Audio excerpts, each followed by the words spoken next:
highlighters just so that it's easier to see through the notes, but you use whatever colors you have. And before we get started, there is a link in Clever. Please go watch this video with these notes, okay? So you're going to choose an analogy that you think is correct, and then watch that video, and it just explains to you just how small atoms are, okay? It's a really, really good video, so stop this video if you have not watched it and go do that, and then come back, okay? All right, guys, so what we're going to do today, we're talking about atoms in the periodic table and why are atoms so important to the periodic table. So our essential question is, what important information can the periodic table tell us about the atoms of elements? Okay, that is our essential question for these notes. And guys, just like always, stop the video whenever you need to fill in the notes. Okay, if I go too fast. All right, so topic question number 1 is, what is an atom? All right, so an atom is the smallest part of an element that can actually exist.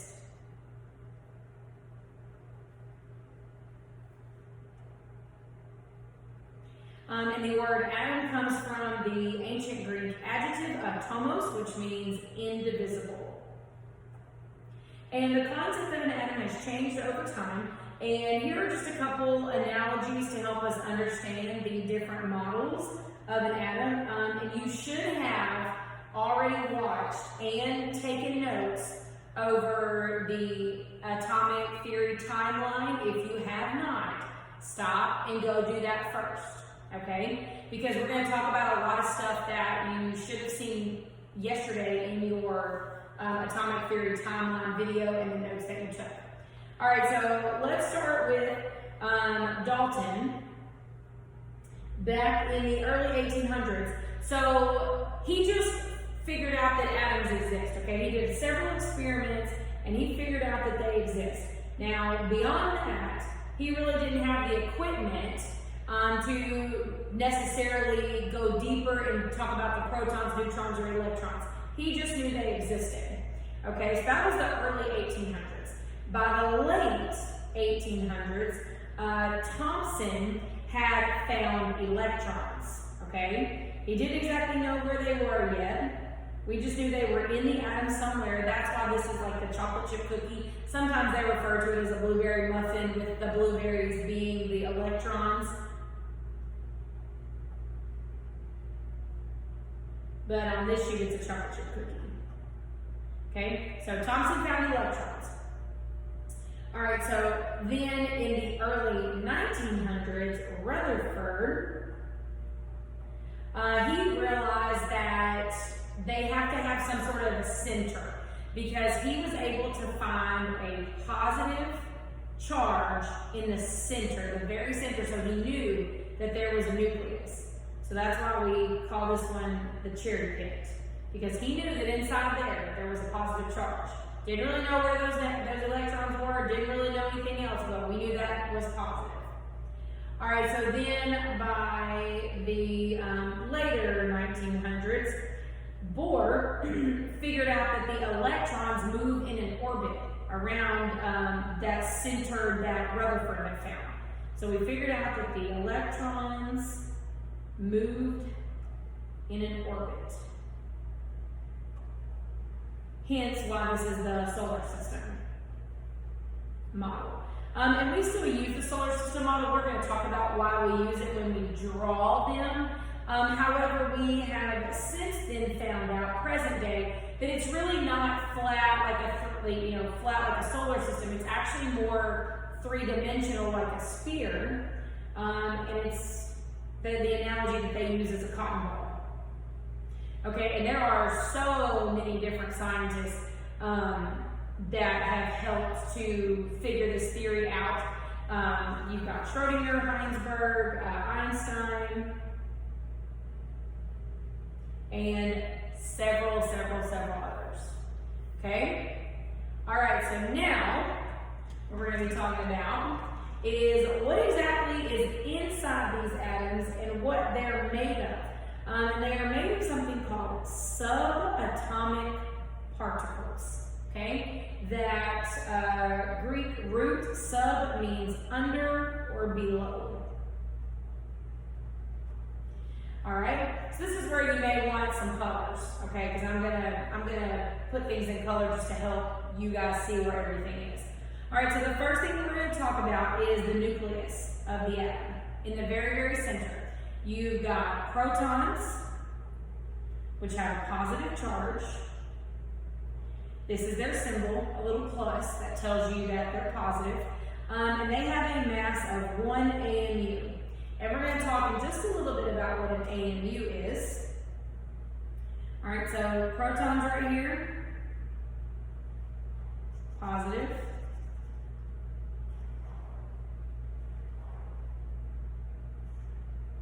And you don't have to color the whole thing in, I'm just going to outline it like that. All right, so what you need to know about protons is they are like the fingerprint of an atom. No two atoms have the same number of protons. They're all unique. Okay, and right now we know that there are 118 elements. So there are 118 elements that all have a different number of protons. Okay? So now, the other part of the nucleus is the neutrons. And they are neutral. They do not have a charge at all. They do, however, have a mass. So they have the same mass as the proton, 1 AMU. Right? I'm going to do my my neutrons in pink.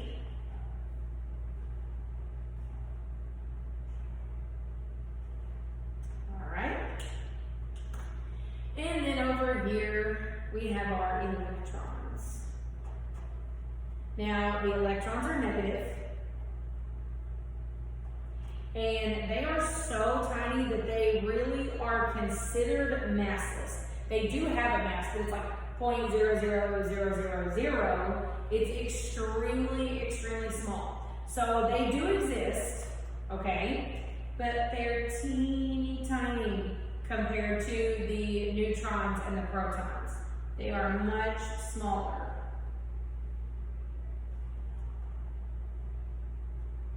Okay, much, much, much smaller. All right, so an AMU is just a unit of measurement, and it stands for atomic mass unit. And like I said, it's just a tiny unit of measurement that we use to measure these subatomic particles. All right, make sure you don't need any of this before I flip it over. Okay, if you need to pause the video, do that. Okay, so now, on to the back. What we're going to be talking about now is where are these subatomic particles? So where can we find them? Okay? So the current atomic theory is that electrons exist in a cloud, okay, similar to the cotton ball. And it is 3D, three-dimensional. So we can't really draw that three-dimensional. So we tend to use the Bohr model, that solar system method, when we draw them, just because it's more of a 2D and it's flat versus us having to draw that dimension of the electrons in there. Okay?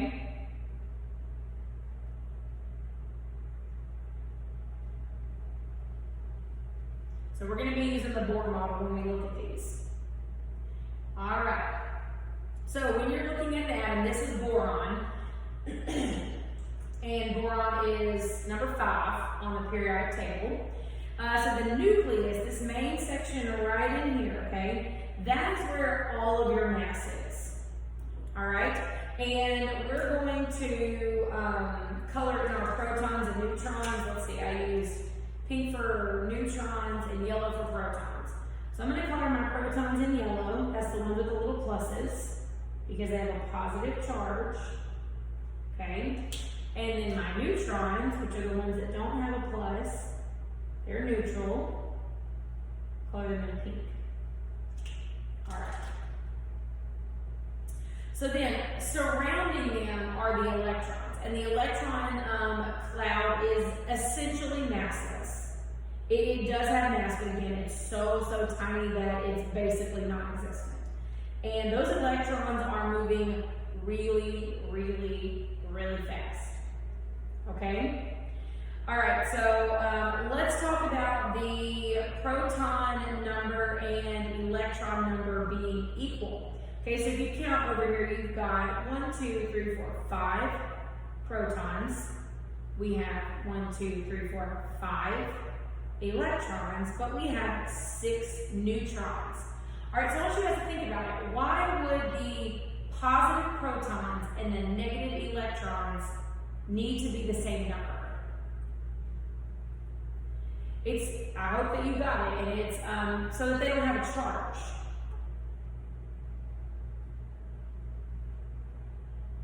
So that they are not charged one way or the other. It doesn't necessarily matter that there's more neutrons. They're neutral, okay? They're neutral. All right, so now let's talk about isotopes.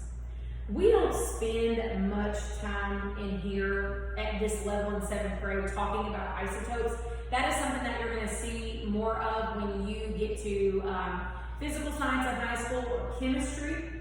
So we're just going to do a basic overview, and then we probably won't revisit isotopes. All right, so an isotope is atoms of the same element that have different numbers of neutrons, okay? So the one we're going to look at today is carbon. Carbon is number 6 on the periodic table. It has 6 protons, and it has 6 electrons, and it has 6 neutrons. Okay, so when you look at the mass number, because electrons are so tiny that they really don't exist, you're going to add the proton and the neutron.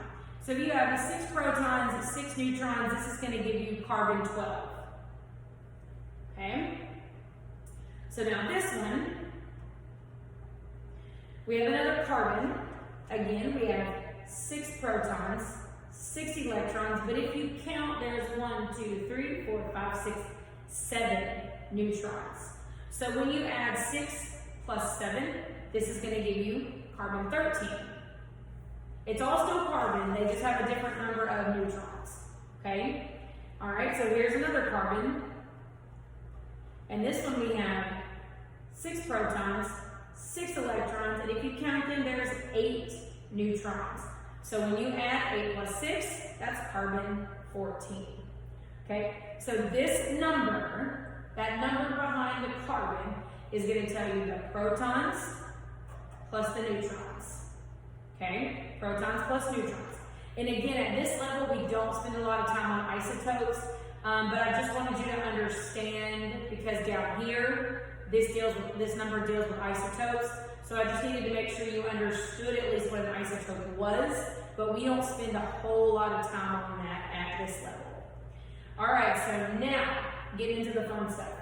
So what exactly does the periodic, the periodic table tell us?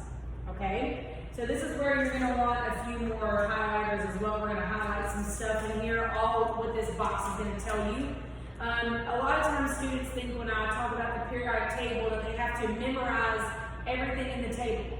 And that's not true. You just have to understand how to read the table. So that's what we're going to focus on. So each element in the table has its own little box, and things in this box mean different things. Okay? So the first one is all elements have a symbol, and it is 1 or 2 letters. And the symbols come from all different places. When we do the periodic table notes next, I will have a little printout for you explaining to you, number 1, where they get these names and where they get these symbols. There is actually a team of scientists whose job is to name elements. That would be a great job to have. All right, so it's going to be 1 or 2 letters, and the first letter is always capitalized. Okay, always. The second letter is never capitalized. It is always lowercase. So the chemical symbol is right here. That is your symbol. Okay, that's the first thing that you need to know on the periodic table. All right, the second thing you need to know is the name of the element. And elements are named from all kinds of different places. Sometimes they are named from Latin and Greek root words that are based on their properties. Because elements are a lot like people, they have different physical properties and they have different chemical properties, meaning they react different ways to different things. They are also sometimes named after heavenly bodies. They are sometimes named after like mythological gods, like Greek and Roman gods, and sometimes even after scientists. Okay, so the element name, you're going to find it directly underneath. Sometimes they will put it above. Most of the time, you're going to find it underneath. Okay? All right, now there are always two numbers in the periodic table boxes, and the first one is the atomic number. The atomic number is the identity of the atom and of the element, okay? It tells you how many protons that atom contains in the nucleus. And all of the numbers are different. So this is your atomic number right here. Well, I hope you can see the difference. This is purple and that is blue. They do look similar on the screen. Okay? Then this bottom number down here. This is the weighted average mass of all of the isotopes that element has. Okay?